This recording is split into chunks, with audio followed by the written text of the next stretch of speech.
qualifier les avancées de la Côte d'Ivoire, l'expérience que la Côte d'Ivoire a eue à un moment donné de son histoire, où elle a quasiment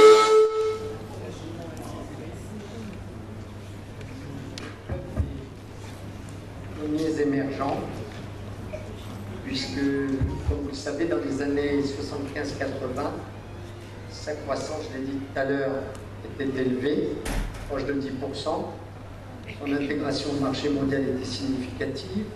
Sa part dans le commerce extérieur, et notamment manufacturier, de l'ensemble, notamment de l'Afrique de l'Ouest, était significative. Rappelez-vous que à un moment donné, la Côte d'Ivoire a même été qualifiée de pays relais, d'économie relais, au sens où le pays s'intégrait dans la dynamique de la Division internationale du travail en transformant un certain nombre de produits sur place, du pétrole raffiné, du plastique, un certain nombre de matériaux et de biens intermédiaires à destination des marchés de la sous-région. Plus de 35% des exportations ivoiriennes étaient manufacturières au bénéfice des pays voisins. Le pays recevait des investissements directs étrangers non négligeables et nous n'avions pas encore ni le pétrole, ni le gaz, ni mis en valeur le potentiel minier, même si déjà le diamant, le manganèse, etc. étaient déjà produits, le marbre, etc. Donc, et le niveau de revenus par habitant était supérieur à la Corée du Sud. Je pense que, comme pour le Ghana, dans les années en 63, Lewis a fait ses comparaisons. Et donc, on avait un certain nombre de conditions qui, malheureusement, au vu de l'évolution du marché mondial, n'ont pas permis à la Côte d'Ivoire d'entrer dans ce cercle fermé des économies dites semi-industrialisées. Elle s'est retrouvée dans le club de la Malaisie, de l'Argentine, de la Colombie, du Venezuela, du Cameroun même, et du Kenya, qui étaient aussi des pays qui s'intégraient dans une nouvelle division internationale du travail porteuse d'espoir. L'Argentine avait un niveau de revenu très élevé. Aujourd'hui, elle n'est pas dans les pays émergents. Donc, si vous voulez, il y a une expérience de l'histoire qui est intéressante pour la Côte d'Ivoire. Et aujourd'hui, c'est un nouveau tournant qui s'offre à elle. L'ambition légitime de l'émergence est là, elle est méritée. La crise a sans doute durement affecté le potentiel et les avancées significatives en termes d'infrastructures, de capital humain, d'investissement. Mais le rattrapage peut être escompté. Et vous avez raison dans une des questions qui a été relevée, c'est l'engagement de l'agro-industrie et de l'autosuffisance alimentaire. C'est vrai que la plupart des pays émergents ont investi premièrement dans leur agriculture, dans la transformation de cette agriculture.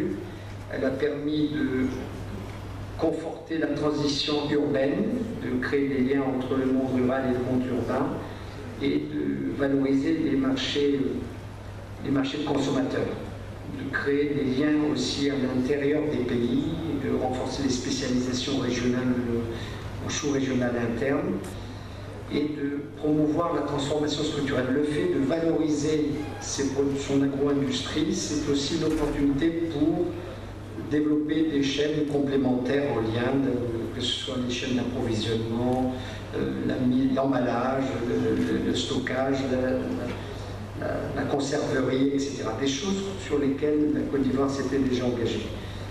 Pour ne pas être long, je voudrais dire que les indicateurs aujourd'hui il y a toute une panoplie d'indicateurs au plan international, il n'y a pas de consensus sur les définitions, mais ce qu'on sait, c'est que les politiques publiques sont de mieux en mieux suivies. Un certain nombre de grandes organisations, institutions spécialisées procèdent à l'élaboration de ratings, de classements, etc., qui font qu'on arrive à serrer de manière plus précise les contextes favorables soit à l'émergence, soit au repositionnement stratégique, soit à l'amélioration de la gouvernance, l'état de droit. Tous ces paramètres sont aujourd'hui mesurés. L'accessibilité financière, la comparaison des coûts d'accès au crédit, la comparaison des indices de compétitivité, etc. Donc tout ça est mesuré, et je dois saluer d'ailleurs la Côte d'Ivoire qui s'est engagée sur ce plan à définir des instruments, à mesurer les indicateurs de développement et aussi à renforcer la compréhension qu'a le pays, qu'a ses fonctionnaires, ses décideurs, en décortiquant tous ces indicateurs, tous ces ratings. Aujourd'hui, vous êtes classé par Doing Business à tel niveau, tel rang. Il y a des indicateurs, il a été dit tout à l'heure sur le CEPIA, sur les indices de risque politique ou de qualité d'accès au marché, etc., qui sont des fois un peu nébuleux. Et si on veut faire évoluer ces indices de perception, il faut pouvoir comprendre la manière dont on a été classé et comment pouvoir peser sur l'amélioration des politiques publiques et donner l'image attractive, l'image de transformation, l'image d'adaptation qui est nécessaire pour que dans ce monde globalisé, l'investisseur, le petit entrepreneur, le chercheur, l'enseignant, celui qui, dans la diaspora ou ailleurs, s'intéresse à ce qui se passe dans son pays, puisse dire, voilà, j'ai un élément, j'ai un guide, j'ai une possibilité d'accéder et d'influer sur les politiques de mon pays. Concernant les éléments que M. Payet a évoqués, qui sont intéressants, les questions, par exemple, démographiques, la dividende démographique, c'est vrai que les questions de population, elles sont parfois peu mises en exergue.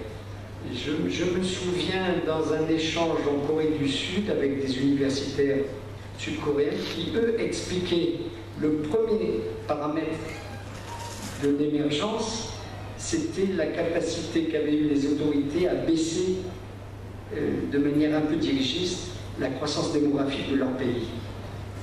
Dans les années 70, la Corée les familles avaient 7 à 8 enfants, c'est-à-dire autant d'enfants que les Sahéliens moyens, on a dit les Maliens par exemple, les Burkinabés, et ils ont réduit en l'espace de 25 ans, alors qu'on sait que la transition démographique est des fois plus longue, ils ont réduit très rapidement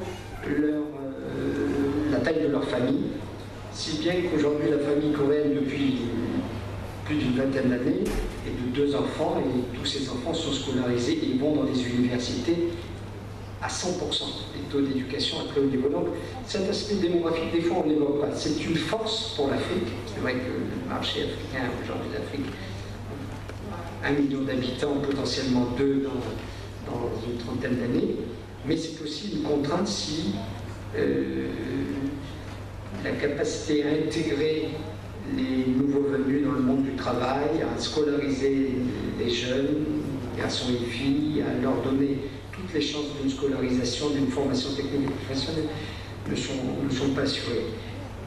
Pour ce qui concerne le PIB et la croissance, je crois que le directeur général du plan serait mieux à même que moi d'insister sur 2 choses. Bien sûr, il y a le rythme de la croissance, mais il y a surtout la question de la diversification des sources de la croissance. Il y a le fait que cette croissance aussi, elle doit être fondée sur la personne humaine, elle doit permettre d'intégrer, d'être très inclusive. On sait que l'inclusivité des femmes, par exemple, permet de faire des gains non négligeables, y compris dans les pays industrialisés aujourd'hui. On sait que les investissements dans les secteurs sociaux, dans le capital humain, en matière de protection sociale, sont bénéfiques et permettent de consolider la dynamique de développement. Au sens large, on sait que la protection sociale a un retour d'investissement très significatif, que la qualité de la nutrition est essentielle pour voir les indices multidimensionnels de la pauvreté s'améliorer. Je terminerai peut-être sur le... Alors, il y avait une question sur la transformation structurelle, la valeur ajoutée manufacturière, etc. On sait que la Côte d'Ivoire transforme en moyenne, il y a des chiffres, on parle de 10 à 30 selon les produits, mais on sait que la Côte d'Ivoire pourrait doubler sa capacité de transformation sur place de ces produits, sur certains même au-delà. Et donc ça, c'est une opportunité très importante pour une économie qui a un potentiel de diversification important. L'agriculture ivoirienne est très diversifiée déjà. Beaucoup de pays voient leur agriculture reposer sur 2 produits. La Côte d'Ivoire repose sur une dizaine de produits. Le secteur manufacturier est potentiellement important aussi. Les marchés régionaux non négligeables. Bien des secteurs, y compris le secteur touristique, ont un potentiel formidable, même si les contraintes d'aujourd'hui ne lui ont pas permis de le valoriser. Mais il y a des chaînes de valeur qui peuvent être développées et promues. Je terminerai juste sur le financement du développement et la question de l'aide publique au développement. Ce que l'on retient, c'est vrai que la question de l'aide publique au développement est sensible, mais ce que l'on retient, c'est que même les émergents ont bénéficié à un moment donné soit de protection, soit d'accès à des marchés protégés, à des débouchés de qualité, et aussi à des financements non négligeables. On sait que la Corée a bénéficié de financements massifs. Les délocalisations ont aussi permis de renforcer la capacité d'investissement, et ces délocalisations ont été accompagnées de financement dit de coopération technique liée à des investissements.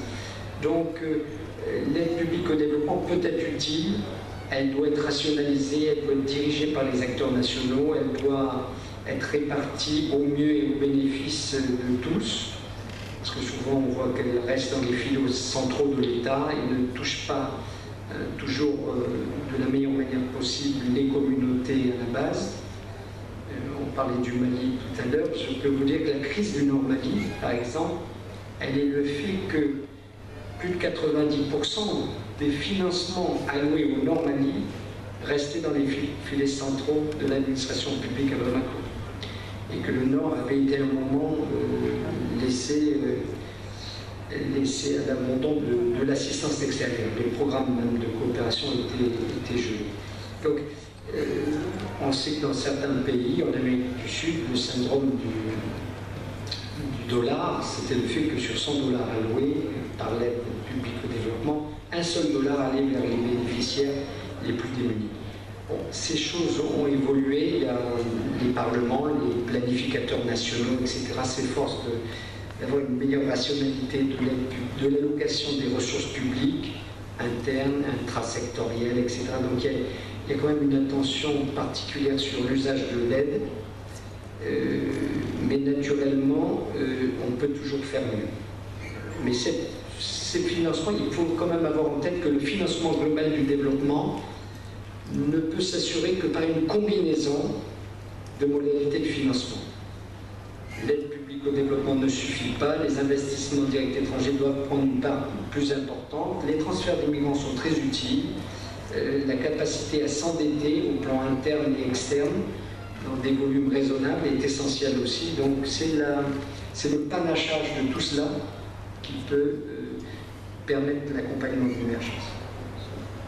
Merci. Je suis en train de me tourner vers les organisateurs pour savoir s'il faut continuer parce que la conférence me garde de fin à 1h30, il nous reste 10 minutes. Si on peut prendre quelques questions. Ok. Donc on va faire une dernière de 3 personnes.